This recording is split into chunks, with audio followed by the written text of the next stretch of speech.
I'm going to show you my 3 favorite ways to tackle a sore throat at home. I am Less Toxic Victoria, and I give you all the tips and tricks on living a healthier and less toxic lifestyle. So make sure you subscribe for more videos coming to you. And remember, this is not medical advice. This is for educational purposes only. So if you have any concerns, make sure you call your practitioner. Now, as you guys can hear, I have a bit of a sore throat, as do a lot of people here right now where I live, because it is cold. Sun, where are you? Okay, done with that. So back to the tea.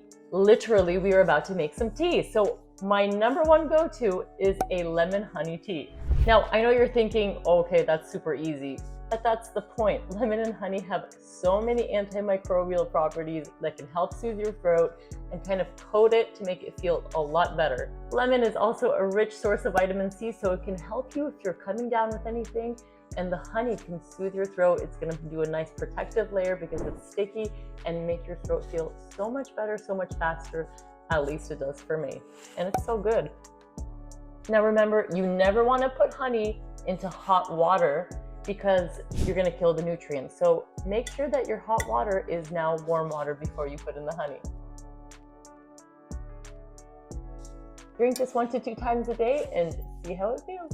The second one is an apple cider vinegar gargle. We're going to do a teaspoon of apple cider vinegar, a half a teaspoon of salt, and some warm water. And we're going to mix it up. We're going to gargle it a couple of times, and do this a couple of times a day because apple cider vinegar has antimicrobial properties also, and the acidity can actually break down the mucus that is stuck in your throat.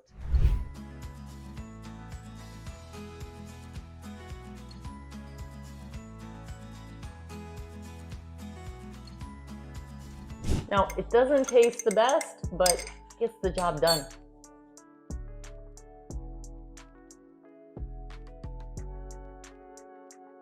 But you should probably be doing that in the bathroom, but you're probably not going to be recording a video when you're doing it, so. And last but not least, the easiest one to do, one that most people already know about, but if you don't, do a salt gargle. You're only going to need a teaspoon of salt, and mix it up and gargle it a couple of times a day. Salt water has osmotic properties, and it can draw out the water out of the swollen tissue in the throat, and it can reduce inflammation and swelling, providing relief. So those are my 3 favorite go-tos when I have a sore throat. But of course, get some rest, let that body fight whatever's going on inside your body. Make sure to subscribe and set those alerts below because I have some great videos coming for you.